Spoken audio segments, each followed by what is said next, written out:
Greetings in the best of health. There will be prayer, power, peace, patience, and prosperity. The reasons why I say greetings in the best of health. There is a saying that our health is our wealth. And our health is very important. And in the manner and way in which we are being able to sustain ourselves on this plane of existence, if I'm using the word sustain correctly, out of such sustenance or substance from any formulation of cell particles is life. All cell particles is life. Anyone who's familiar with science could correct me on that.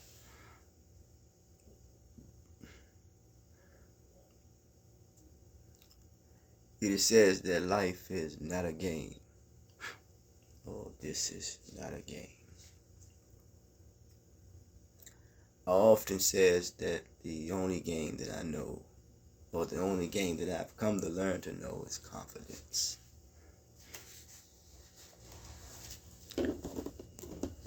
Marcus Garvey said, a guy named Marcus Garvey said, he or she who has no confidence is twice defeated. Reason why I said use that term, a guy named Marcus Garvey. Some people may not be familiar with Marcus Garvey. If you were not familiar with him, will look the individual up.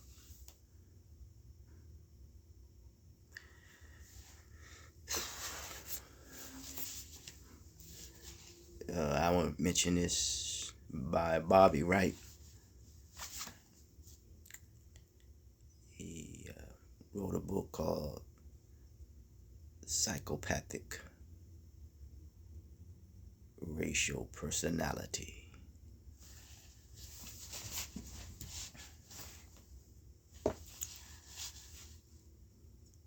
I'm going to take something from what he has written, that which is written in this book. There is a scientific dictum which states, everything that exists in some amount, and if it exists, it can be measured. One of the best methods that can be used to measure the psychopathic traits of anyone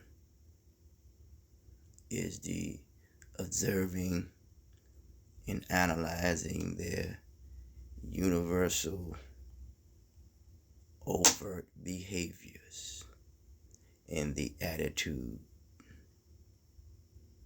or attitudes that they have toward others. I took out some terms for the sake of not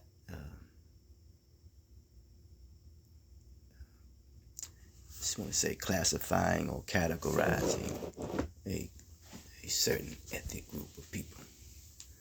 Just want to deal with one's humanity.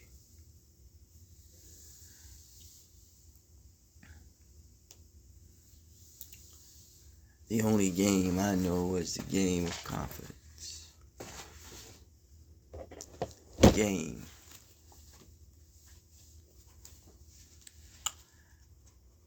I was looking at something, reading something from a book that deals with mental illness. I often come to realize that you can tell the mentality of one's collective psychology by what he or she has produced. Now we're dealing with a behavior.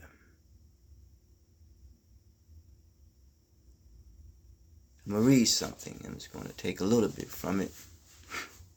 It's not the totality of the book. In this book, I Shall View, the writer says, psychiatry as a theoretical science as consisting of the study of personal conduct. One's personal conduct. The conduct of the individual. It concerns, therefore, to describe. So if we look at this, it is a personal conduct that is descriptive. In view of psychiatry and ethics, and explain kinds of games,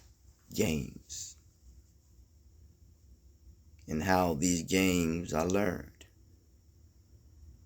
and why they like to play them with circumstances. Play the games with circumstances, with consequences. What circumstances? They're trying to find out what favors them, what gives them the advantage.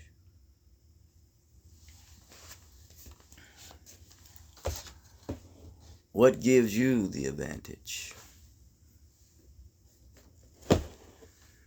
Is this the game that is being played that we want to give ourselves an advantage over others? When it comes to psychopathic racial personalities and associated with one's confidence and the attitude, that overt attitudes that one has toward others, to demean, degrade, and devalue each other. And that which determines one's value is based on could be one's material success. It's like it's all a game.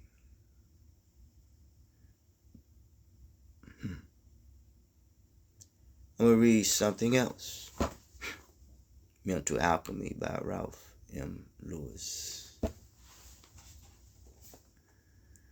The theological conceptions and dogma of most religions set up certain standards of behavior,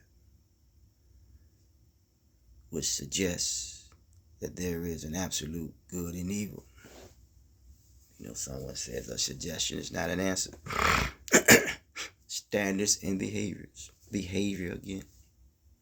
We see behavior don't lie. When you look at the word behavior don't lie, which means you look at something that is lie is something that is designed to deceive, but lie, which means your conduct does not lie down. Your actions does speak louder than one's words. The struggle. Such standards of codes are, however, quite relative.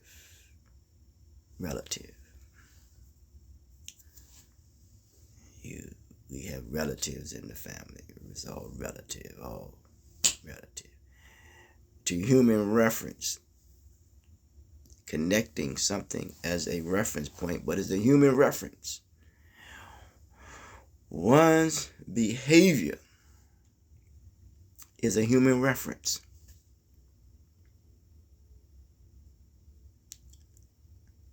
one can read something and use that as a reference. And then you look what you're reading, you're looking to see how something is behaving. And you can see how there were characters that could be in that which is written, and you see how they behave.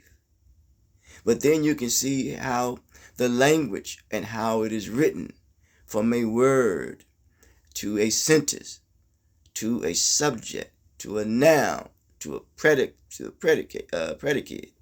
Yes, a verb. You see how something is behaving in that particular sentence structure.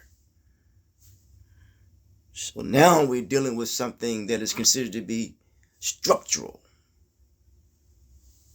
When I'm talking about the psychopathic irrational personalities and the overt attitudes that people have toward others.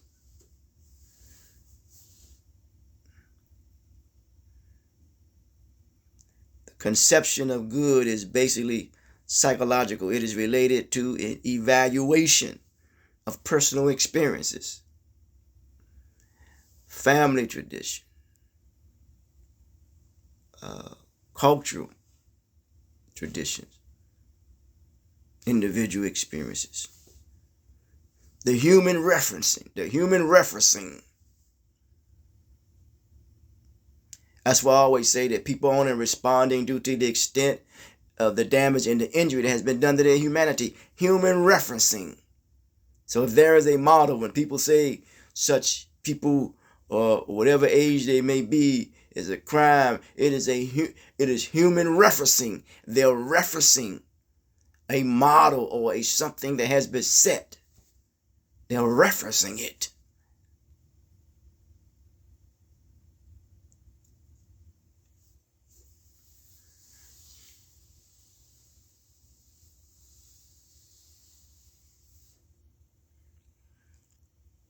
Therefore, it's something that they have come to relate to.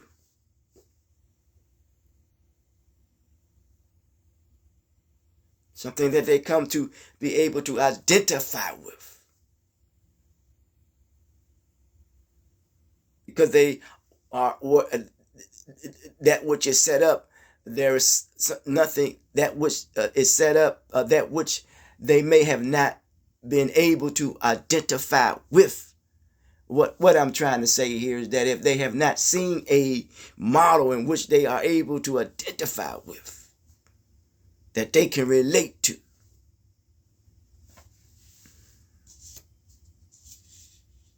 they would take that which has been polluted, diluted, and drink from their water in their well, and therefore it becomes poison. That it could be considered to be a deviant mind, mischievous, like what people call little rascals, unable to distinguish sickness from health. That's why it's not good to put a fool in a position of power. People start thinking that's the model to follow.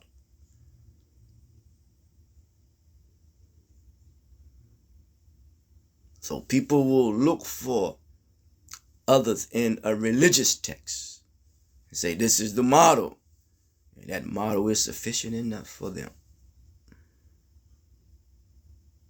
So it's a matter of that which a sense of emptiness or a sense of insufficiency, or is it a sense of feeling inadequate about yourself, that you look for things outside of yourself?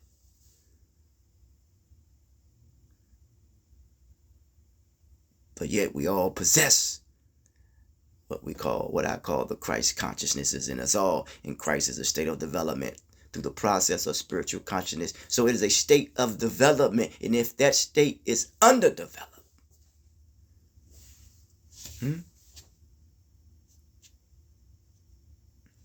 there comes a issue and concern. State to me represents conditions.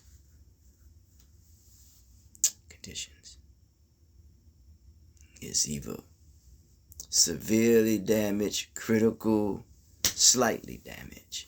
When I'm talking about one's humanity. So it is something that is related to an evaluation of personal experience. Now, we're dealing with the word, the term as good. Term means that which does not last long. It's a term.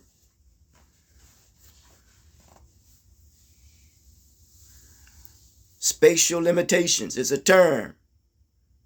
And this is how we come to interpret reality. A term as good, all that which produces pleasing. You know, it says that which was pleasing to the eye. That's in the religious text of the English Bible. Gratifying the what? The senses. So it is a sensation. I've learned that we want the pleasure, but we don't want the responsibility that comes with the pleasure. The psychopathic racial personality. The overt attitude that one has toward others. Is that which many could have toward themselves. It's a game that could be placed on others because those who have that psychopathic racial personality refuse to deal with what's going on with them.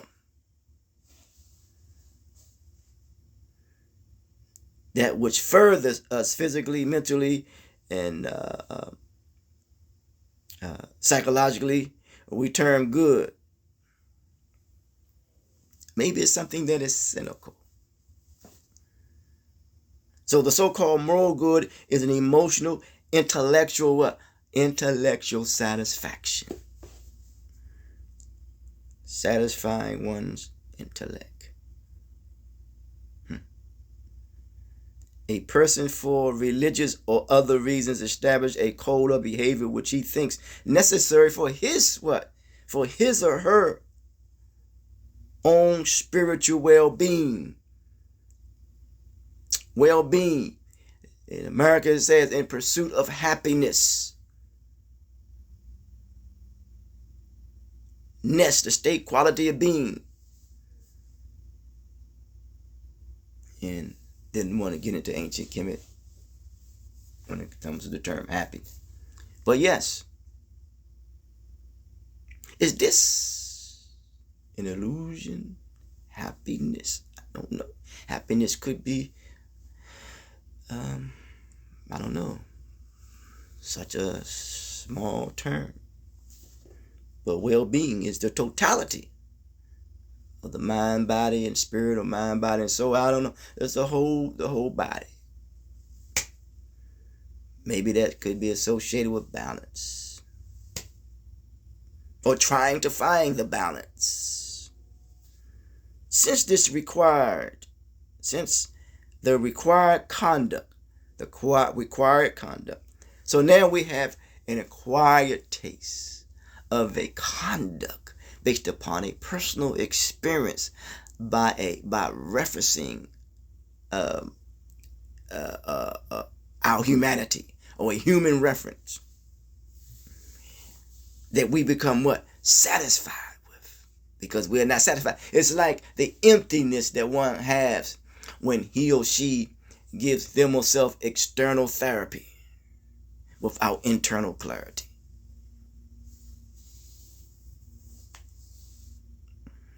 So it is a fulfillment of a what? A moral precept. It is intellectually and emotionally satisfying. Consequently, it is accepted as what? Good. So is this again the psychopathic racial personality?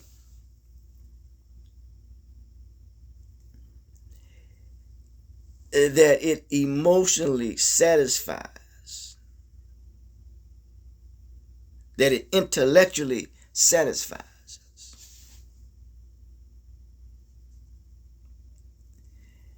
In this social milieu.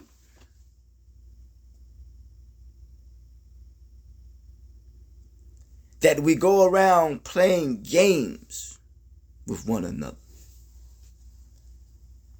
That we use words terminologies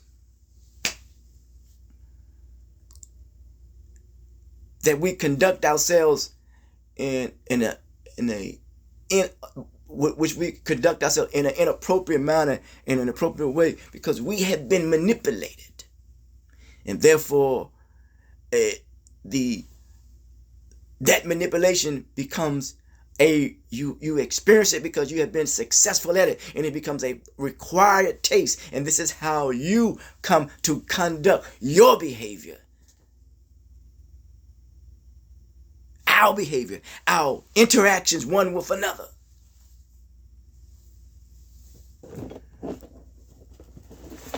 When it comes to this, earlier on it says the scientific dictum, which states everything that exists in some amount.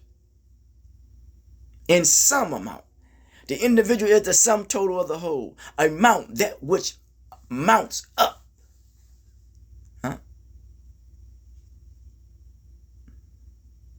That which accumulates, that which builds up.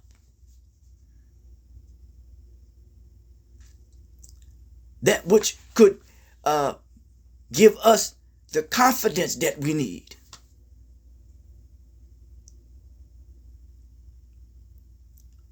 When it comes to a psychopathic, developing and having a psychopathic racial personality, where it's just conceptual, it's not nothing really that is factual. When it comes to race, black and white. So then we get the race, then we get into competitiveness, and therefore that's why it becomes a game, and it is said in some religious texts that we are not created for sport and play.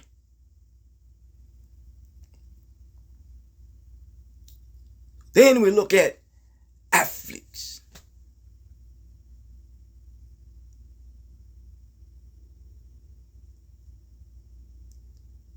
Then we look at social comparison.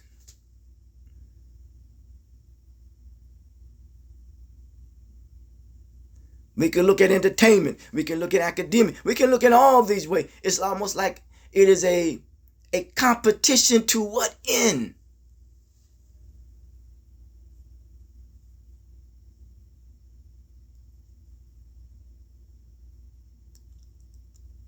And if there is an end, and if it can be measured in that which is being projected, but still I know that there's a picture that is not being projected.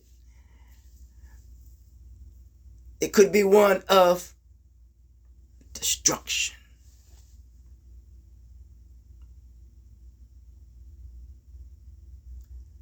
Good sister, I don't know, but I've heard her, Dr. Seymour said, you have to take a very serious look at culture when it becomes destructive. A mentality when it becomes destructive. If I may use a psychology that becomes destructive.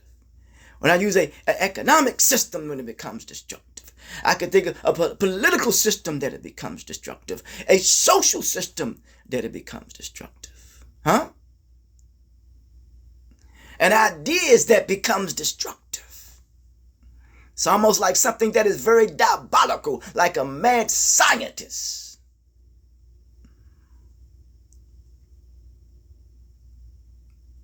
And that mad scientist in which humans can relate to becomes other humans' reference point. So therefore they become mad. And you know that they say that animals become mad.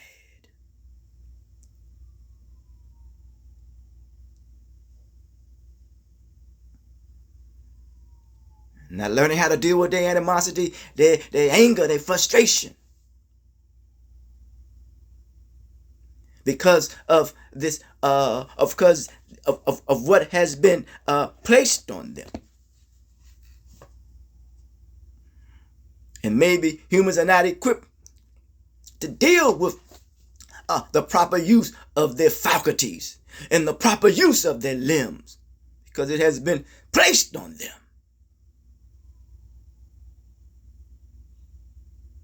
I say we're born in a condition, placed in a situation, surrounded by circumstances. And circumstances makes us other than ourselves.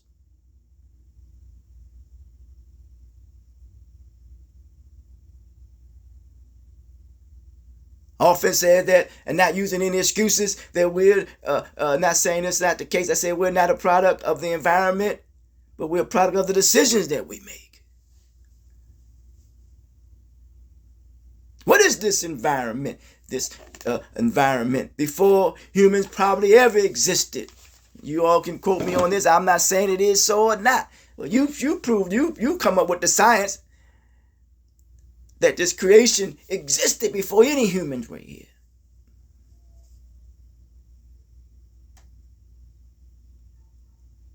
And then humans come to mate with the environment, to find balance with it.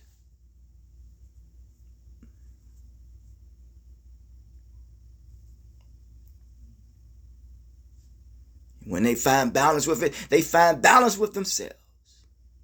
Or is it vice versa? I do not know. But I know balance is the key to life.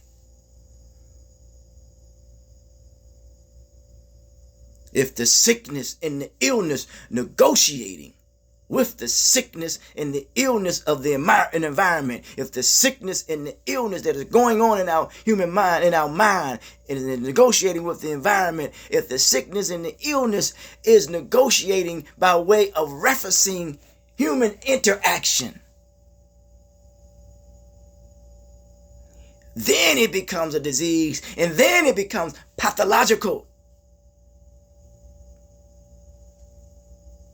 You got either a psychopath, psychosocial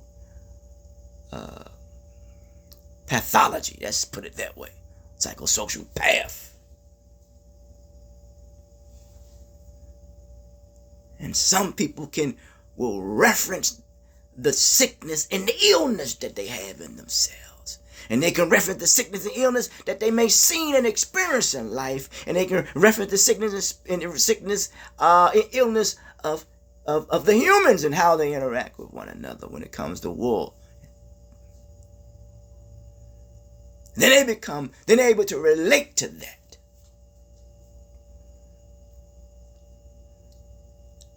That sickness and that illness and that reference point becomes their relative.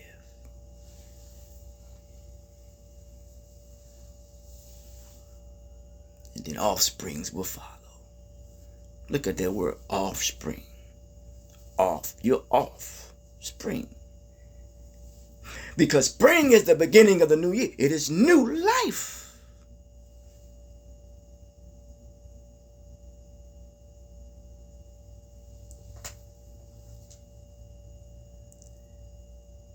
Well, may we do our best to spring forth the newness, the freshness, the solace, the serenity that increases, while that which is opposite to it decreases.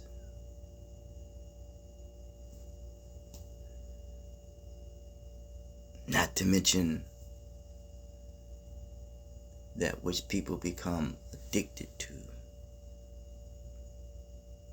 That which they become addicted to becomes their behavior.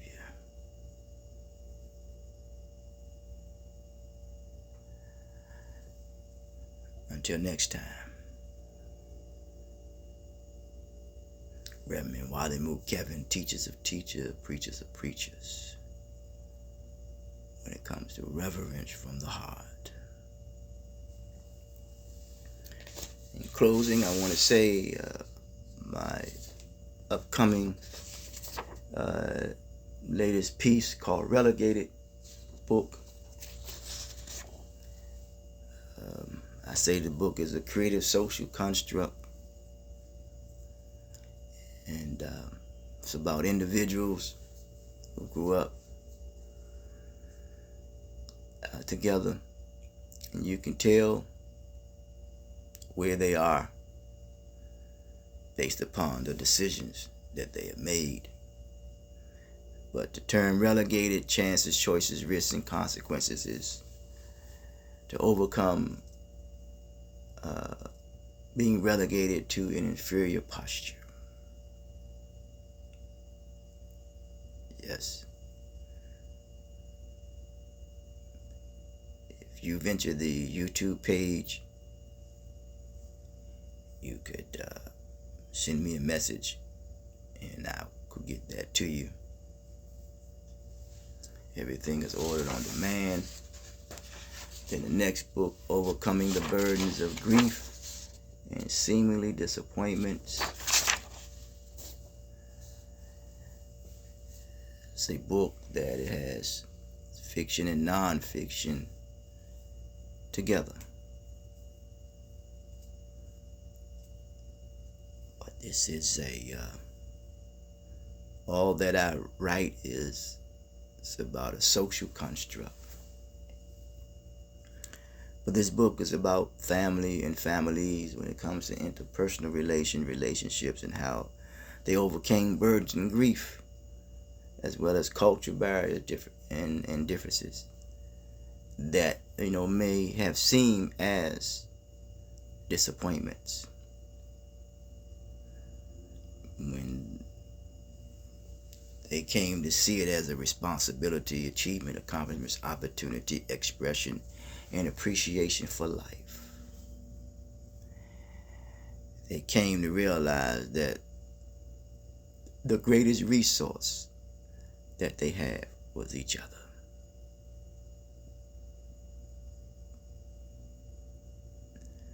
The first book is just $9. The other one is 10. It's not that much to read. I like it to make it to be clean, clear, and concise.